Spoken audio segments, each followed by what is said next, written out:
See if I hope my internet continues to cooperate throughout today and tomorrow, and day after. That will be another battle. We'll see. It will, Nitinji. All grace is there. So noise or anything. So Radhe Radhe, everyone. Let's get started. A very warm welcome to today's edition of Daily Wisdom from Bhagavad Gita. Excited to be back. We will get into a different routine from this week onwards. So these sessions will go on till Thursday, and then the routine will start from Sunday evening to Thursday evening. That will be Monday to Friday for India. That will be the routine that we will get into starting this weekend. Okay, so very warm welcome to all of you. Let me share my screen. We'll get started by invoking the blessings of God and Guru. So let me share. Are you able to see it? Yes, Nitinji. Awesome. All right. So let's invoke the blessings of God and Guru, and then we'll get started. Gurur Brahma, Gurur Vishnu, Guru Devo Maheshwaraha, Guru Sakshat Parabrahma, Tasmai Shri Guruve Namaha. Vasudeva Sutam Devam Kamsachanuramardanam Devaki Paramanandam Krishnam Vande Jagadgurum. Krishnam Vande Jagadgurum. Okay, so very warm welcome once again to all of you. Let's get started. Today we are going to do Shloka 3.42, last but one Shloka of chapter 3.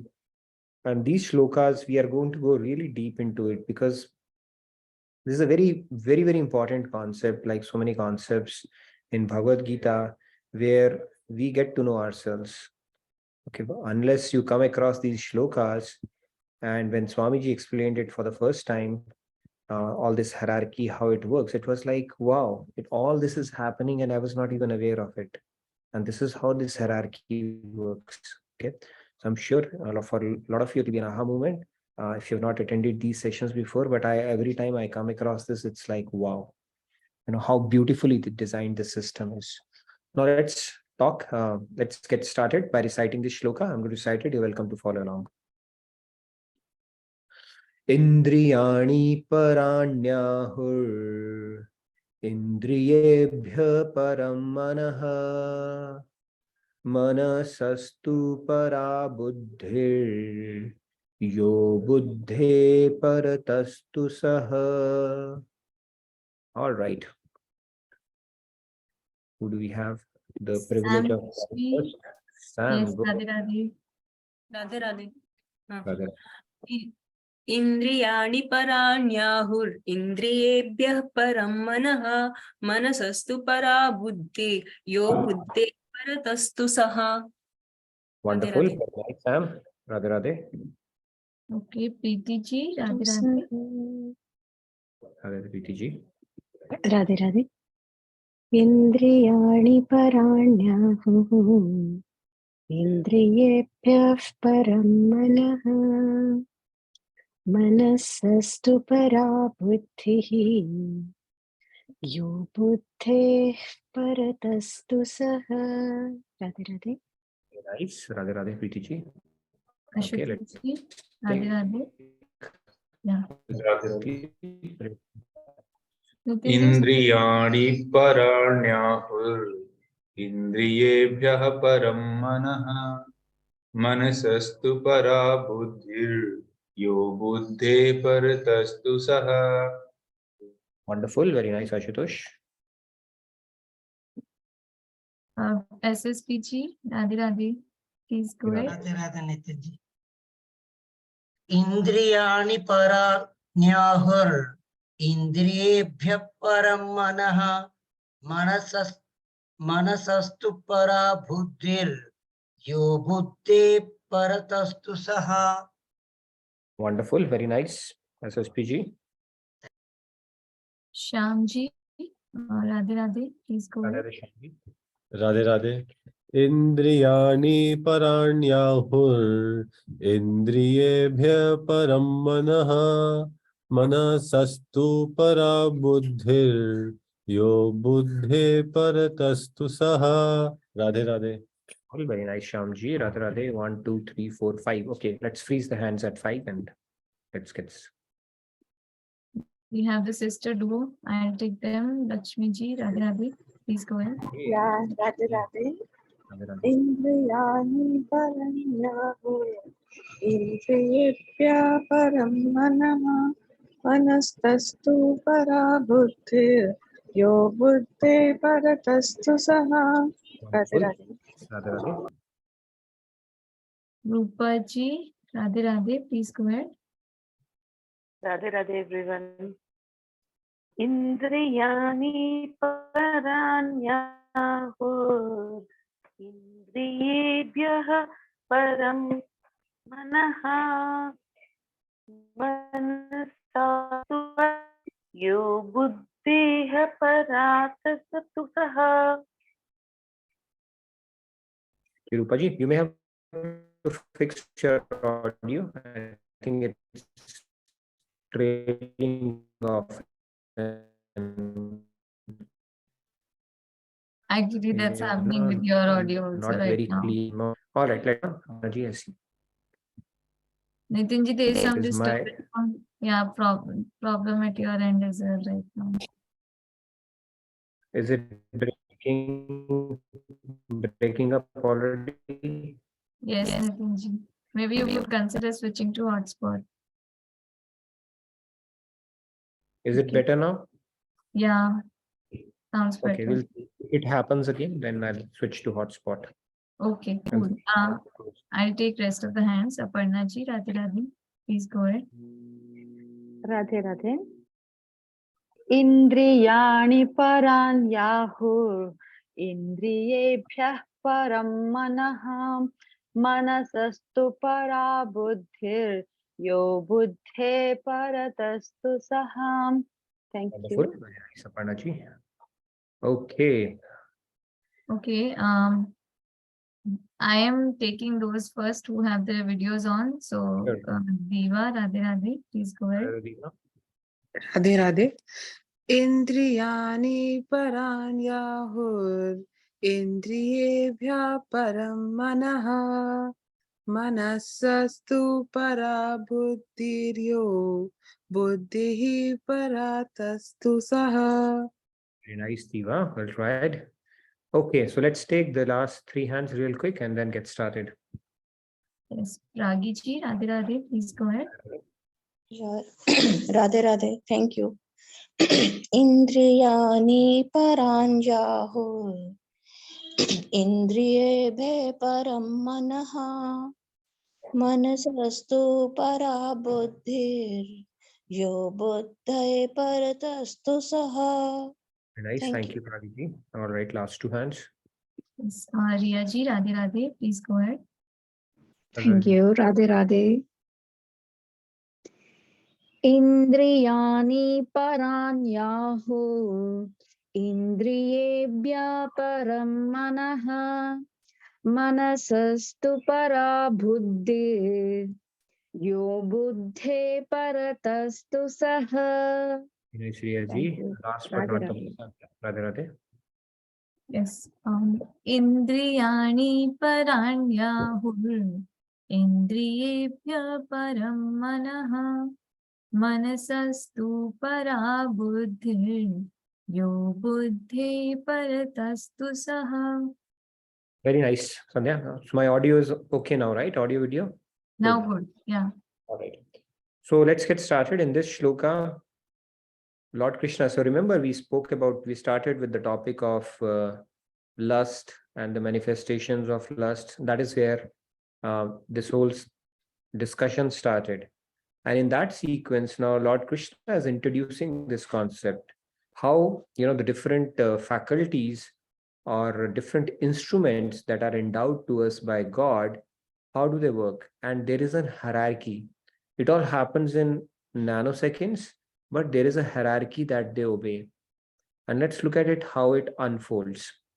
So what he's saying is the senses are superior to the gross body. Okay, that is the first part. And superior to the senses is the mind. And then he goes on to say beyond the mind is the intellect, and even beyond the intellect is the soul. Okay, so this is the defined hierarchy amongst all the instruments that we have at our disposal. Now let's get deeper into the shloka.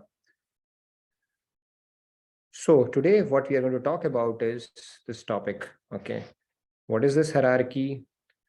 And we are all used to a hierarchy in the real life as well, right? Even our boss has a boss, and then there is an ultimate boss. And this is the hierarchy we are going to talk about. All right. Now the Vedic scriptures tell us, they describe our antakaran, mind or ethereal heart, as having 4 aspects. Let's talk with our mind and brain thing. See, brain is a hardware. Mind is a subtle machinery inside it.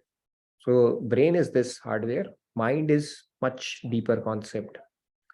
And mind, mana, buddhi, and I will tell you about the 4 aspects. They are interchangeably used in our scriptures depending upon what you're talking about, but they are the same concepts essentially that our scriptures talk about, that I'm going to talk about.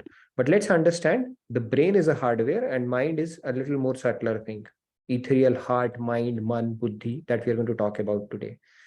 Now, if you look at the brain, if brain was mind, then we know, right, when people who have severe epilepsy or epileptic seizures, so in order to basically fix that, there is something procedure called corpus callosotomy. So what they do is they cut it in 2 halves so that the seizures or that transmission does not happen, that synapses is broken.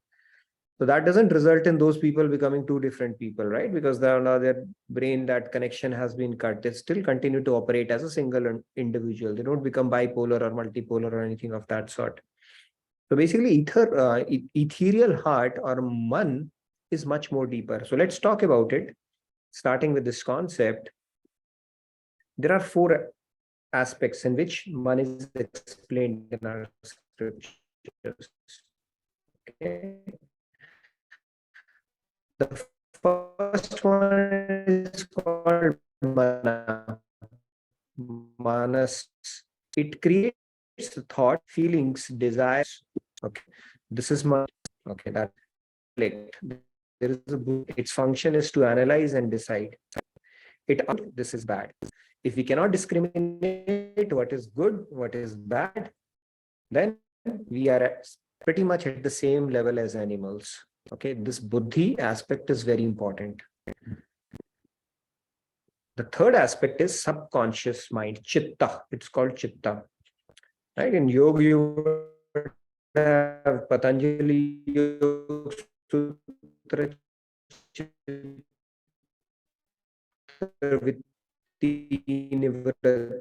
Vritti is the goal basically. You just see your itself. Chitta is the subconscious mind. Yes, Sandhya, you had a question? Internet issues. You have a question, Sandhya? Your voice is breaking. Okay, let me move to a different. Give me a sec. I'm going to stop share and move to a different connection and see what happens. Sure.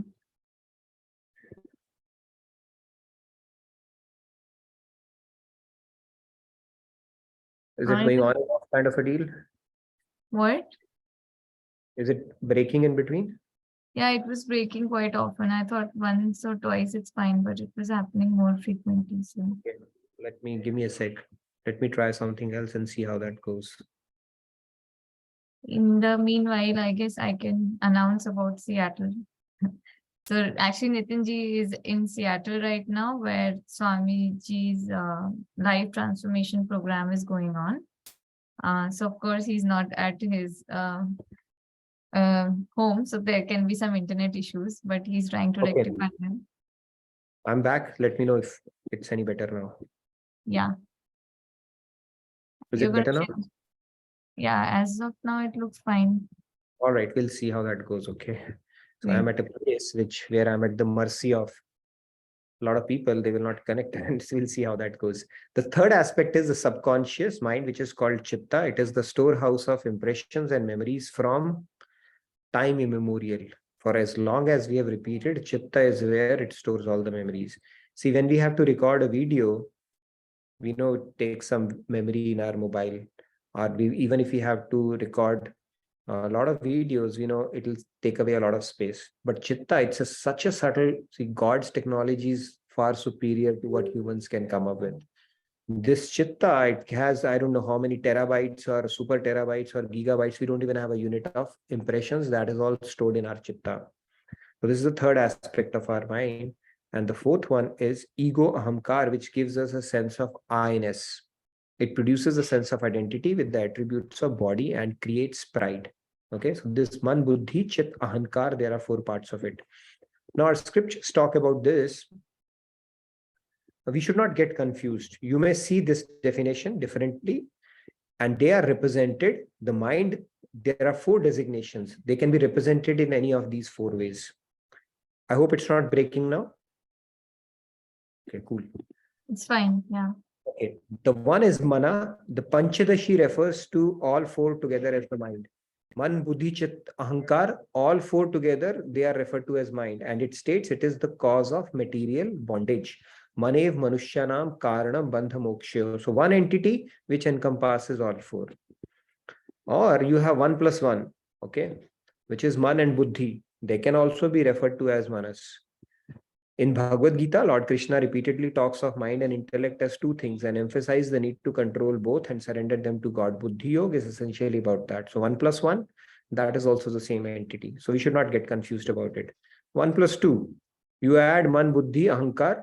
In Patanjali, in Yoga Darshan, basically, it talks about inner mechanisms in terms of these 3 entities, mind, intellect, and ego. That must be disciplined to attain union with God. Okay. It includes all the 3. Or if you go 1 plus 3, man, buddhi, chit, ahankar all together, which is called antakaran, Shankaracharya ji, he explained the separators available to the soul and classified the mind into all the 4. So you may come across these terms. It should not confuse you depending upon what you are reading or which scripture you are to. Let's understand, when it is referring to man, it encompasses all 4. Man, buddhi, chit, and ahankar. Okay. It may not specifically, explicitly call it out, but implicitly it is referring to all the 4 entities together. Okay. That's what I explained you on the first screen. All right. Now, this is how the process works. An inferior entity can be controlled by its superior entity. Even in material world, we see that typically we subject ourselves to the authority of something whom we consider superior. Same thing happens here as well. Now, what is the superior, inferior stuff that we are talking about here? Okay, so there's a bit of a hierarchy here. Now, Lord Krishna, he's explaining the gradation or the hierarchy of superiority amongst the instruments God has provided to us. God has given us instruments. We'll get into those now. Okay. So let's get started with that. Now, the gradation of superiority amongst the instruments God has provided to us, this is how it goes. Body is the first instrument. We know it's made up of gross matter, Panchatattva, which are Jad in itself. Jad means without life, insentient. Prithvi, Jal, Vayu, and Akash, and fire, Agni. 5 elements are there, right? Ether, the sky, and then we have air, and then we have fire, we have water, and then we have mud, soil. So that is made up of gross matter. This is the lowest hierarchy. The task executioner's instrument basically superior to it are the 5 knowledge-bearing senses which grasp the perceptions of taste, touch, sight, smell, and sound. Right? We have 5 senses. They are superior to our inert gross body. Now, why they are superior? Now, if you have to go and grab something that your sense object is asking you to go for, right? It could be any subject that you have to go and fetch, then your hands will follow. based on what your sight is telling you.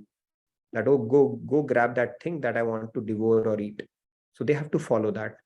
And they are being instructed by your sense only. Only when you have a visual appeal to something, right? Or you have heard something or you have smelled something, will you approach that thing. And your karma indriyas are going to follow that part, gyan indriyas here.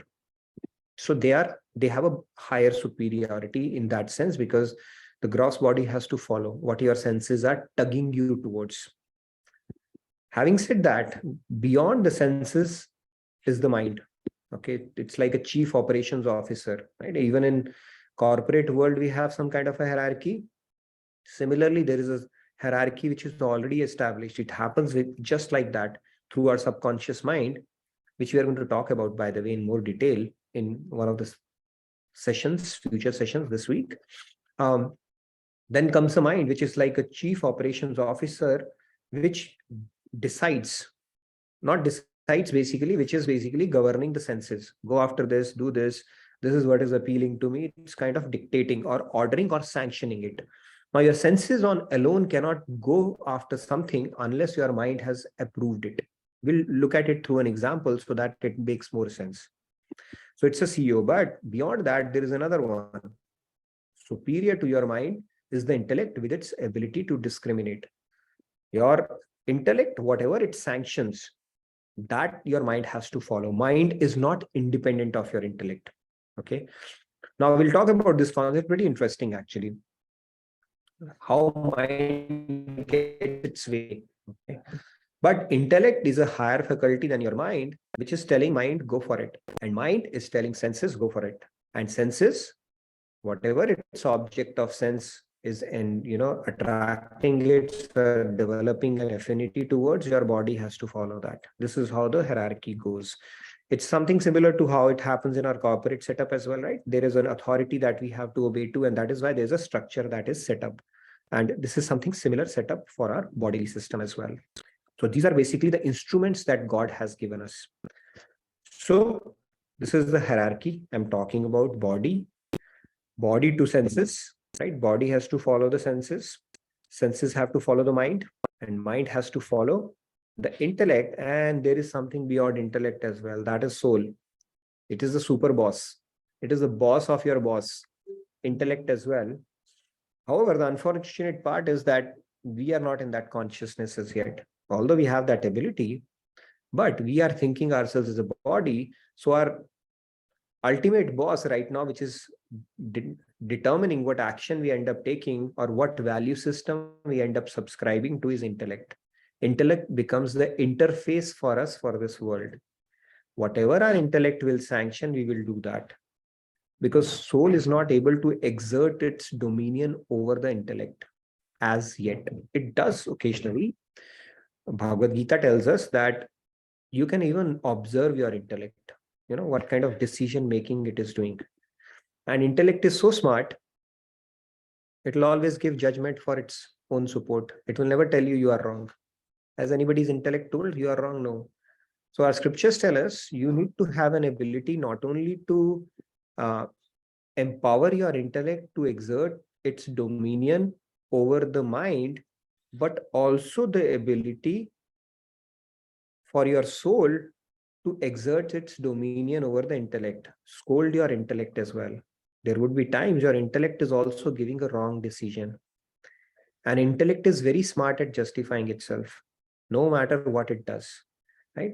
And it is something, it's like that judge who is, what do they call that? Who can be bribed easily. And who bribes it? Mind and senses. Mind bribes it very easily. Although it has an ability to exert itself, impose itself on the mind, but more often than not, the mind is able to get its way around the intellect by, the things that it wants to do, achieve, taste, smell, touch, experience, and it has its way. Okay, but this is the hierarchy, if you understand. So Lord Krishna, why he has brought it into the mix is to tell you that these instruments, they are following a certain hierarchy. First, understand it, and through proper knowledge, exert the dominion of the superior authority over the inferior authority. Right now, the inferior authority is exerting its dominion over the superior authority. Just imagine a company which can be run by people on the ground. Which direction that company will go. You need some kind of a structure, and you need kind of a vision. And unless that is enforced top down, company will go nowhere. If every developer could run the company the way they wanted, where this direction it could go. And if every person in India could become a selector, we know what kind of team we will have, right, for the World Cup. So there is a structure, and there is a reason for that structure. And in order to bring out the best in the system, that structure, that hierarchy has to be obeyed. And Buddhi Yoga in Bhagavad Gita is all about understanding that intellect, the power of intellect, which we have forgotten because our mind is ruling us. Just the mind aspect of it. The Buddhi aspect is kind of dormant. We do exert it, which we are going to talk about. We do have the ability, we do have the capacity, but we are not doing it often enough, because I said this, supposedly the boss, which is supposed to be soul, which is the end boss. Okay, forget about soul for a moment. We are not in that consciousness. We are at the platform of a body. So intellect becomes the boss, and that intellect is easily trickable right now. Although it is there, it has a very strong power. I'll tell you an analogy which we are going to talk through, but our mind tricks it and forces it into submission on what your mind wants to go after.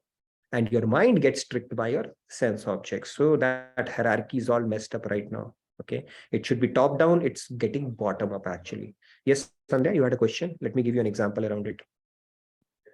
Yeah, there's a question from Aparnaji, if I can do it. Yes, Aparnaji. So basically, Lord Krishna is saying you understand this, and now when you understand it, then you can root out lust. Okay, the lust, that's where we started out. So Lord Krishna is we'll get into that, how you can root out lust, but let's first understand this hierarchy. Yes, Aparnaji, please go ahead. The question is, since intellect and soul are within us, how do we know our intellect is not making the right decision? Is intellect listening to mind and not the soul? Intellect is listening to the mind. You are right. Okay, we have not yet gotten to the state where soul can exert its dominion. However, the only place you can scold your intellect is when it is not agreeing to something stated by Guru, Sadhu, or Shastra. Okay, when your intellect, no, you know what, this makes, but this does not make this. But when it comes, right, when it comes from the word of Shastra, saints, then you need to scold your intellect at that time, because your intellect is very smart. It as per its convenience, it finds the argument. See, what we want to do in life, we will do, and just silently try to justify it. And that's where intellect is very, very tricky, dicey. This Buddhi Devi is the reason why we repeat in this world. In every lifetime, we have put a but for something related to scriptures or the words of Guru, and that makes us repeat in this world. Okay, so that is where we got to be very careful about. Let me give you an example story before we get into some further discussion. Please keep your hands. I'll get back to you. I wanted to cover something. And then Lord Krishna is going to talk about that hierarchy. Kathopanishad also talks about the chariot example, which we'll going to get into more details this time around. But we'll get into each part of it, like what is chit? Why does it get attracted, to the objects? How we can tune it or program it? So we'll get into really deep details about all the 4 compartments that we're going to talk about here. Now, let me give you an example, through an analogy, which I love. So here is a guy. His name is Ganga Prasad. Okay, not Ramesh or Dinesh like we usually take. His name is Ganga Prasad this time around. Okay, and he is not eaten for 4 days. 4 days, okay? It's not a Navaratri fast, 4 days only. And he is terribly hungry. But no, all his mind and intellect is saying is, he's tormented and he's saying food, food, food is all it can think about. Okay, terribly hungry. And he's just craving for food somehow. Then what happens? You see, 4 days he gets served in silver bowl hot gulab jamuns. They are placed in front of him, and he's terribly hungry, and he's getting tormented by his intellect. So when these gulab jamuns are placed in front of him, The sense says, go for it, grab it and put it in the mouth. Mind says, of course we have to do that. Intellect says, I'm tormented. This is the best thing that can happen to me at this moment. Okay. So this is what is happening to him, and these are placed in front of him. Now what happens is, as he grabs that and about to put it in his salivating mouth, is the gentleman. He comes, hey, what are you doing? Okay, a guy comes behind him and say, what are you doing? He shouts at him and says, there is poison in it. Okay, what? And you are going to die. He is like very, very vocal about it and very persuasive in this thing when he comes around it. Now you tell this guy, do you trust this guy? He said, yeah, he's my friend. You think he always speaks truth? No, he said he talks occasional lies. But why would you do that? Now I would say this guy, you give him $1 million and say, eat this gulab jamun. Who is hungry? Who is salivating at the very thought of putting that gulab jamun? But because this guy is saying, you're going to die, what are you going to do? You tell him, you take $1 million, but eat it. You know, this guy could be lying. He has lied in the past, right? Sometimes. So why would you do that? Do you think this guy would actually go for $1 million and take that chance? Anybody who thinks that? Okay, you can re-raise your hand if you think that. He would still not do that. Okay, and why do you think is the reason he will not do that? You give him $1 million, billion, $1 trillion. Hey, you have that gulab jamun, he will not eat it. He's been told that you will die. Okay, our pran is the most precious thing to us. How did Ganga Prasad gain such big control over his mind? Now, Ganga Prasad in a position that we all are in, right? It could be a gulab jamun. It could be that gadget that you want to get. It could be a person that you want to get. It could be anything. But how did he exert such a control over his mind? Immediate detachment he developed. What made him do that? Let's talk a little bit about it and then we'll get further. Yes. Okay, I'll take up. Actually, there was a question that I can ask first. Why doesn't the soul take control?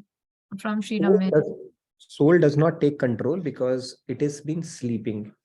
For it, the soul doesn't even is aware of its identity. Okay. And it is actually experiencing the world through intellect, mind, and we think we are this body and mind only. Soul is us only, right? We don't take control. How many times we think that my true identity is soul and not this body, and what I'm going after is only sense gratification, and the decision that I'm making in this particular situation, is it good for my soul or not? Right? Soul has forgotten its identity. It is considering itself to be this body mind complex only, nothing beyond that. So spirituality is about rediscovering yourself, awakening your real self, where you start taking control. So when you are situated in I, true I, right, when your antakaran keeps on getting purified, the more you will start realizing you are much deeper than what you thought, what you see in the mirror every day. Okay, that realization is not there. We have come very far away from it because of repeated lifetimes. All we have considered ourselves is this body or mind complex only. What our mind tells us is what we think we are. We have forgotten our identity. That is why soul is not able to take control. So when we talk about witness consciousness or Sakshi Bhav, that is where you exert the soul's dominion. You're not exerting the dominion, but at least waking it up by observing yourself, your thoughts, your mind, even your intellect. What kind of decision it's giving me in this kind of situation? Okay, Guru says that. Am I agreeing to it? I'm not agreeing to it. So that means my intellect, my buddhi is also messed up at this point. So that can only be revived when we start practicing Sakshi Bhav. Or when you do devotion, devotion will anyway cleanse you. How will it cleanse you? Because you attach your mind to God. When you attach your mind to God, you develop love for God. And more your mind is attached to God, the more it will get detached from the world. So 5% attachment to God, 5% automatically detachment from world, 5% detachment from world, 5% cleaning job has already happened. 5% cleaning job has happened, 5% realization that you are a soul has already happened. So this is the beauty of bhakti or the path of devotion. Yes, Sam, you had a question. You had raised hand for long. So I want to make sure your question gets answered, or did I already answer it? In the Shani? meanwhile, I forgot my question itself. That is very subtle, but now I am unable to phrase it. During these discussions, I forgot. If you try How to hard, express that. you will be able to. So just think about it, phrasing it, and we'll come back to you. Yes, Sunilji, you wanted to add something? Yes, Radhe Radhe Oh, Sunil. yeah, thank you, Radha. Can you hear me? Yes. Yeah, so I think I know I mean, actually, like this is something that all of us want to understand. Soul, mind, and all that. And so one thing that I wanted to add was when I think कोई एक आदमी पूछ रहा था वहाँ पे कि कौन कह रहा है, like who is saying, कौन किसको डांट रहा है. So it's the intellect itself. Like the intellect has two aspects. So sattvic and tamasic. So whenever the bad thing is happening with the intellect, so it's the intellect itself that is taking the bad decision, becoming egoistic. And when that intellect becomes sattvic, then that intellect itself scolds its previous tamasic state. So कोई वहां पे दूसरी चीज नहीं आ रहा है, वो बुद्धि खुद को डांट रही है. तो जब वो तामसिक था तो मतलब it took wrong decision, negative decision. And when it became sattvic, then it started, like scolding its previous state. Oh, that was bad and all that. So it's not, anything new coming in. It's the same intellect, but it has two states, tamasic and sattvic. And under the intellect is the mind. So from that we can easily understand. So if the intellect is always sattvic, mind is always correct. So jab intellect, gadbad ho jati, it is in tamasic state, then like mind does mischievous activities. And in terms of like another thing I also want to add, like in terms of like ये आवाज आ रही है soul की वगैरह वगैरह, that really doesn't happen. So what really happens is soul is divine, and whatever material that soul has to work through is material. So how soul and mind is, it's something like, so say for example, so soul is there, like obviously we cannot imagine because we have not seen it, but say soul is a divine entity. So mind is like an appendage to it. So mind is like an appendage to the soul. And so the soul in itself does not have thinking power. Like soul, जो जैसे हम बोलते हैं निराकार ब्रह्म वगैरह, तो उसी का एक replica होता है soul. Like say nirakar brahma is like an ocean, soul is like a single hydrogen atom of that. So soul in itself doesn't have that. So but then soul is divine, it is conscious, but the mind is attached to the soul. It is material, it is not divine, but it's like constant companion. So that soul which is divine, it provides that conscious power to the mind. So whatever feeling, whatever thinking we have, it is all from the mind, all from the mind, not soul. Soul cannot do it. So but what really happens is your mind is material and it has three states: sattvic, rajasic, tamasic. But because soul is also attached to the mind, the qualities of the mind is like the qualities of the soul, mind retains it. But that qualities of the soul is reflected in the mind only when mind is purified, not before that. So everything is like purity and impurity. So the more it is purified, the more it is going on sattvic, a very, very higher sattvic level. All those devotional qualities of the soul also come up. And when it is clouded in tamasic, nothing is going to happen. That's the same mind, it's going to behave very badly.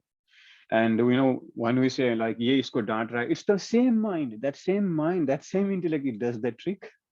It is good at sometimes, it is bad, it scolds itself, it imagines itself, everything happens. So sab natak hota hai, wo bas mind hi karta hai. It's so amazing, it's so powerful. That's why like a mind is extremely powerful. Everything jo hum soch rahe, everything it does it, and within second it sort of changes and all. And yeah, so that's something I wanted to say. And obviously these are not my knowledges. I read because these are like very subtle differences. I read those from Swamiji's book and also Maharaj's lectures, Maharaj's book. So yeah, it's all mentioned in there. And so yeah, that's something I had to share. Thank you, Sunilji. for sharing your insights on that. Yes, mind itself does not have a soul, itself doesn't have a mind, right? It's a subtle body mechanism that it gets attached to. So our buddhi, basically witness consciousness, is having an ability to read our buddhi, right? And soul cannot scold buddhi. Your buddhi only can scold your buddhi. The point here is, now you blindly accept the teaching of sadhu, guru, and the scripture. Scolding buddhi means that your buddhi is assuming a higher position which it is not subscribing to with its normal logic, right? So your buddhi might say, you know what, this makes sense, but this does not. Like, how can a monkey fly over a big ocean and carrying a mountain? Your buddhi is not sanctioning it. But that's where you scold your buddhi through your higher power that, okay, I have to align to sadhu's word, scripture's word. Maybe it's not making sense today. It will one due course of time. That is what it means. That doesn't mean that soul has started speaking or it has its own buddhi. Of course not. The mind is buddhi is the only interface that we have. And it's like when the water is turbulent, our mind is so noisy, right? When that chatter quietens down, that's when you can see clearly, right? You can see down the lake only when the water is still. And that is why when the chatter stops in our mind, we feel something good. People say we enjoy dancing. What happens in dancing? Noise settles down, right? You're just focused on something and they feel something good. But meditation, you can realize even higher bliss. When you're in a state of sushupti and your mind is quietened, sushupti, turiya, higher states, your mind is not operating. Of course, that bliss is even higher. So when the mind quietens, basically you can actually experience, get closer to the soul, basically the bliss of soul that you can feel, right? That those kind of higher states you can start experiencing around that as well. So the point here is this hierarchy aspect of it, where the intellect is the one, and intellect is like a vessel, which knowledge you activate it, right? That knowledge would typically fall into what? Sattva, Rajas, and Tamas only. Whichever one you have activated, that intellect will pull out, and based on that, it will make decisions and dictate the mind. You may feel like stealing sometime, but if the knowledge comes in at that point, you know what? If you do that, this is what happens. In next life, automatically the Sattva you have activated and you can overpower your mind. But more often than not, it's the other way around. Your senses are telling you to go and experience something. Mind follows it, and mind is able to get around the intellect by convincing it. You know, do it. It's okay. It's not going to happen. I'm okay. You know, I'm clear in what I'm going to do. And mind is going to trick intellect. And before you realize, you have gone too far into it and the damage is already done, right? That's what happens. A lot of time we regret what we do, whether it's having that extra scoop of ice cream or getting into a relationship with somebody where your mind is saying, oh, it's okay, it's okay. But before you realize it, those grooves, you know, the neural channels that you have formed, now you only have to fill it up. And we know how hard it is to fill it up after that, right? And how did those neural channels form? We've already spoken about that concept, repetitive thinking. Repetitive thinking, you are digging grooves, making ruts. And now you have to do reverse work, either to fill up those ruts or to get a, which becomes even more difficult. Then what does mind do? Because of ignorance and lack of knowledge, become bitter, angry, resentment, victim card, world is wrong. So it's a vicious cycle where you are just going further and further and further into ignorance and further away from God and spirituality. How did it happen? Because of your own mind. Did you not have knowledge? I did have. Then what happened? Mind was able to bribe through. Then what happened? You know, that neural channels, we continued to invest in it. You know, thinking nothing is going to happen because mind kept on tricking us. And then before you realize it, you're already stuck into the problem. Now you need to climb over it. Who created the problem? Your mind only. Who has to get over it? Your mind only, through your mind only. So this is the cycle we keep on getting into. People see that, right? They end up messing up their health because of their drinking problem. Drinking in itself, if you look at the attachment aspect of it, it is not related to the intrinsic property of that object. Right? For example, there is a mother who has lost her son in a fair. And she said, I want my son. So the policeman comes and gets some 4 kids who have been reported in lost and found. So he said, you know, we have found teeth. She said, no, my son is not here. He said, but you have 4 beautiful kids. You take anyone. She said, no, but you will not understand. You know, I'm looking for my son only. So it's not intrinsic quality of that particular thing, or cigarettes or alcohol. When we get attached, it doesn't taste good or anything. But our repetitive thought process in that object, that this is going to be the source of happiness for me, for whatever reason, your mind has cooked up that story already. Okay. And subconsciously, it will keep on convincing intellect also that, you know what, go for it. It's okay. It's okay. It's okay. And before you realize it, you are already headlong into that thing, and there's no looking back at that point. And then you struggle. After that, the struggle point starts, the misery starts, and that cycle keeps on repeating. The knowledge will slip. And when knowledge slips, there's a cover of desire over our intellect, and then we fall into things, time after time, lifetime after lifetime, and that cycle continues. So the question I wanted to pose here is, it is beneficial to follow instruction of someone established to be superior to us in the material world. King, it could be CEO, it could be team lead, it could be captain on the battlefield. What happens if we don't? Or any other question related to the topic that we spoke about. It's a very interesting topic, how we have the power of discrimination, and yet it gets clouded. Why did it get clouded? By desire. What is desire? It's a manifestation of lust, and it keeps on tricking us. This thing, if we have, we'll be happy. This object, if we have, we'll be happy. If I get into this particular position in my company, I'll be happy. If I become an executive, CXO, CFO, I'll be happy. If I get into a relationship, I'll be happy. If I get that particular latest gadget or that car, I'll be happy. These are all the tricks your mind is cooking up, and quietly getting the sanction of intellect as well by justifying yourself. You see world around, you see misery and all, and then your intellect will convince you, in my case, it will be different. How, when you put the same input, output will be same. How can it be different? And that is where the clouding of judgment continues to happen, because we are in that cycle, vicious cycle of falling for our desires, which is nothing but a manifestation of lust. And it is a very powerful thing. Why? Because it is a perverted reflection of divine love, which is the highest potential a soul can live. So it is equally potent in the material world as well, equally potent. Just a perverted, it's a false promise, but very potent. So we can't underestimate it. And those step by step, and it doesn't take long for us to take a U-turn. So it's like driving on a highway. You keep on doing it with your fingers, a little bit here, small steps. And before you have realized, you have changed from east to west completely. Same thing is the trick of Maya. One thing leads to another thing leads to another thing leads to another. And before you realize it, you are headlong into that cycle. And now you have to have a strategy to get out of it. And then because you don't get a strategy, then you become bitter in life and more despondent and all that stuff.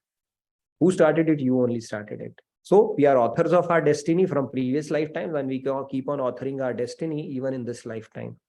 And that is something that unfolds right in front of our eyes. Okay, let's take any questions that you may have. I know Swamiji's, I have to wrap it up in next 15 minutes. I can't take long today. And luckily my connection has supported today. So hopefully it will continue for another 15 minutes. Any questions, Sandhya? Or Yeah, I had one question.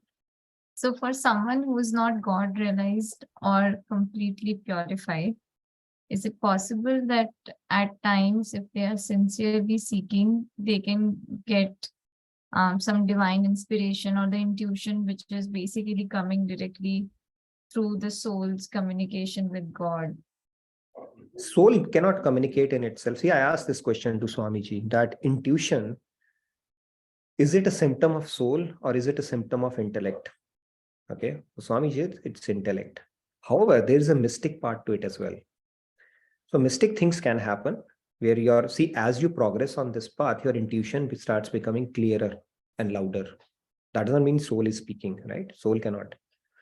But there is a mystic aspect to it, but your intuition will be more guided by your intellect, more informed, because now you're more operating in knowledge, right? You're more closer to, if not Shuddha Sattva, at least Sattva. So your intuition will become powerful as you go along. But we don't wait for miracles to help us or mystic things to help us. We take control over it. And when we try to help ourselves, when we try to implement that knowledge or try to align to the principles that our Guru has said, then of course they help us as well, right? Guru also does our seva quietly. They do our yoga, shame and all that stuff, but then they look at our sincerity, how much we are aligning to those knowledge and aspect as well, right? Guru also has to follow a certain framework around it. He cannot be whimsical around his grace. But so God helps those who help themselves. And we should not be using God's seva as an excuse, right? If we think God will do everything, that means we want to take seva from God. That's never a devotee's mindset. You do your best and leave to God the rest. But our knowledge has to be spot on. That's why they say that don't get lazy when it comes to acquiring tattva gyan, because we don't know when that knowledge might trick you, right? It may slip when you really need it. So the money which is in somebody else's hands and the knowledge that you cannot pull out of your hat when you need it is useless. So it's important. But yeah, sincerity and purity of intention is our insurance policy. That is the best we can do. But at the same time, we have to be up for, doing what we can do with regards to contemplating on the knowledge and trying to align to the principles as best as we can. That is important as well. Right? We can't absolve ourselves from our self-effort and hope that Guru and God will do our seva just like that. Did I answer your question, or I just spoke too much and confused you? No, I got your point, but it was more like not expecting them to do our seva, but in cases of confusions, sometimes this helps when, that it just feels like when you can feel the grace of God, which that cannot be done by you. It has to be done by some higher power. Your intuition guides you at times. Yes, I think there are a lot of times you go with your intuition as well. You don't have a reason, you go with your intuition. Yeah, there's a mystic element to it. And more often than not, it is ground. See, your intuition is also guided by your intellect to some extent, right? Our subconscious comes into play. Our past experience may not be from this lifetime. So all those things do come into picture, which comes as an intuition at that point, right? And there's a saying in English, like I said, right? Intuition is God meeting himself, or inspiration is, and serendipity, or what you call coincidences, God choosing to remain anonymous, which is may not be factually correct, but kind of comes close to that. Yes, Shyamji. Yes, Shyamji. And there are a lot of decisions based on your gut and intuition which go right. Actually, that can happen too. But we continue to focus on improving our knowledge and aligning to spiritual principles, and then hope that we get guidance from God and Guru accordingly. But and there would be times when we don't get guidance. Then what do? You simply do it with the purity of intention and sincerity at heart. That's the next best option that we have, right? And we still do it. Yes, Shyamji. Radhe, you said that this is it beneficial to follow the instructions. So our mind is so smart, right? It sees its own interest first, then only it follows.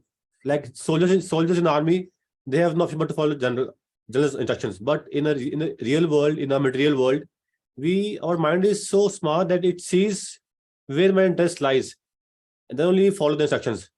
So how do we tame the mind? No, you're not going tonight. You're also coming to Kashmir. Sorry, Shyamji. No worries. One of the distraction. Yes, mind is smart, you said. It does not fit it follows the instruction, whatever is suits it the best at that point of time. So main focus is also on the mind to tame it to be on the right path always. Tomorrow I'm going to tell about the discriminate, how we have the ability to do that, and we do it very, very smartly. So many situations in life. Tomorrow I'll bring in those examples. This tug of war between mind and intellect, this mind is actually the weaker wrestler actually, but then it keeps on winning that war. And I will give you some examples from life. You would say, yeah, exactly, you're right, this is how it happens. So it's very smart. Mind is very, very smart, and mind is our biggest enemy. We don't need any other enemy other than our own mind, because it is impure right now. The day we fix our mind, job is done. Antakaran Shuddhi is the only agenda of life. That is why we're reading Bhagavad Gita, or basically get into devotion. It purifies your Antakaran. And Antakaran Shuddhi means vessel is prepared. Well, vessel is prepared means you get divine grace and you're done. So the dirty mind is the biggest problem, and it is very, very sly, very, very smart. It's like that friend in hostel who will come when just before your exams and say, what, why are you studying, guy? Let's go and have party and do this. Just chill out. Mind is like that only. So we'll talk about this mind, the tussle between mind and intellect tomorrow through some examples, and you will realize we are very smart. We know when to call upon intellect, Yeah. when push That's a comes good to the point. shove. Yeah. And Yeah. other times we will simply go with the mind. It's very convenient for us. True. Yeah. So we'll talk about some examples tomorrow. And then we will also talk about programming this part. How do we solidify our intellect and even program our subconsciousness? So even the decision making that we are doing, every step we are aligning to things which are beneficial to us. We'll talk about that concept as well. There are a lot of things that we do in our day-to-day life which we're not even aware of. Okay, the constant chatter that we are doing, the kind of thoughts we are harboring, we don't realize. See, if a person would eat a gulab jamun or a jalebi and immediately that person has a diabetes, you think anybody would eat that? No. But we continue to harbor thoughts and we continue to fuel our desires so subtly that we don't realize the damage it is causing to our spiritual journey, not just in this life, but in lifetime after as well. We don't see that. So it's a slow poison. Because of our ignorance, we keep treating ourselves too. Got it. So we'll talk about that tomorrow. Okay. And also some more deeper concepts around chit and all that stuff. So it's a very interesting topic. So we'll take our good time on this. Okay, And there by was the a way, question in the chat box. 1 second. Sorry? That you said that you will tell something on that reverse chintan, that I can't stand this person anymore. You said Oh, that I didn't yesterday. see that. Okay. The I reverse can't stand chintan this part of person it. anymore. Reverse chintan. You said something regarding this Oh, yesterday. yeah, for that Topic. situation when you say that I can't Yeah. handle So it. okay. Reverse chintan part of it is you think the other way around. You see the example that Swamiji has given is when you hate somebody, there are the one personality or few personality, then you have to bring in that two ways you can quell it. One is, this is an opportunity, uh, for me to learn the lesson I may have. It is quite possible you have done something similar to that person in past lifetimes. It's just a payback that's happening to you. Okay, so you look at an opportunity, how you can neutralize that karmic game that you're ping pong that you're playing. Second, Krishna is sitting that person, and this is Krishna's way of testing me out. So when you can see Krishna in that person, that Krishna is sitting there smiling and testing you, okay, for what you need to work, then that is how you start neutralizing it. But otherwise you continue venting it out and do that, see where it takes you. That option is always there, right? What's a big deal? See, in order to throw stone down, it doesn't take any effort. In order to throw it up, it takes effort. So whether you put that effort, if you are serious about your spiritual growth, or you don't put effort, if you want to vent it out, choice is always with us. So one is, it could be your own payback. Okay, so simply tolerate it and move on. Or second is, Krishna is testing me. It's giving me an opportunity through this person. If I can crack this person, rest of the life or personalities will be a cakewalk for me. So the bigger the threat, the higher the opportunity. But you need a conditioning self-talk that you do to yourself, which we are going to talk about probably on Wednesday, through which you can harness that power. Otherwise, you will keep on venting negativity and your mindset will be go into a completely different direction. So the quality of thoughts, the quality of self-talk that we do to ourselves around such a situation goes a long way in determining what attitude we harbor. And that attitude is eventually our sanskar. Okay, either we can deepen it, or we can neutralize it, or we can make it better. All choices are there with us. Thank you, Radhe Radhe. Thank you so much. No worries. All right, maybe a couple of more and then I have Can to I wrap make up. announcements first? Yes, announcements, please.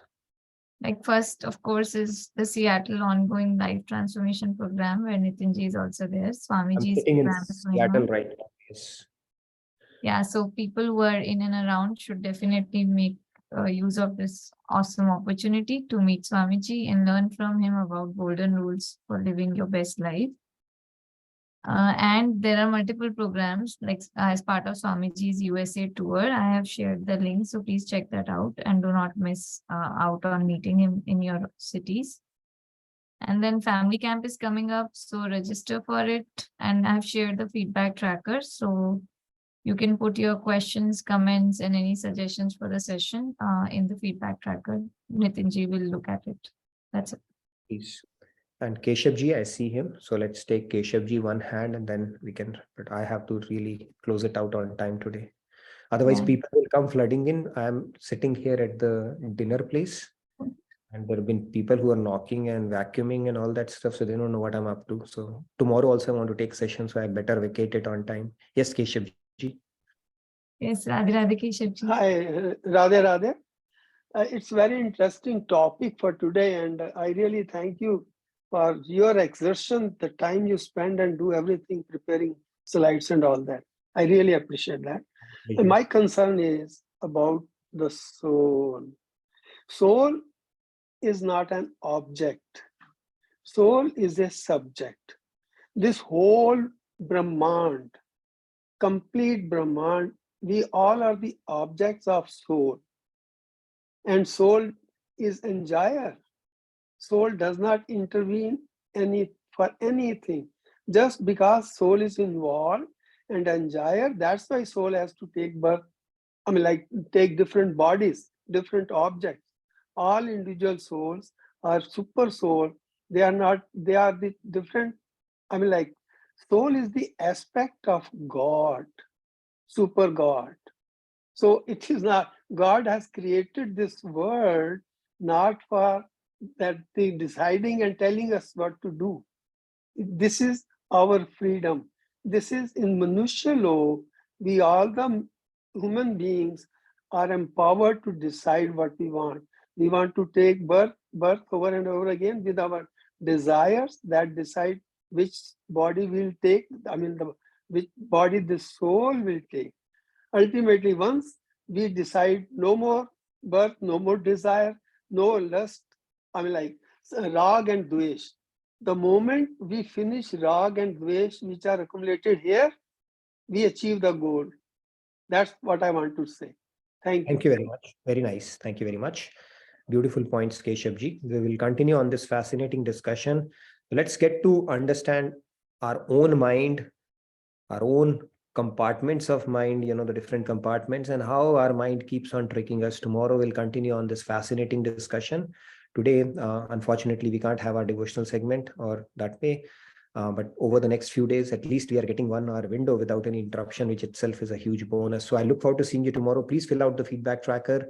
And tomorrow we'll continue on this topic of discussion. By the way, next week we are going to pick up an very interesting topic. If you have friends and family, we're talking about stress management. We'll do a workshop on that.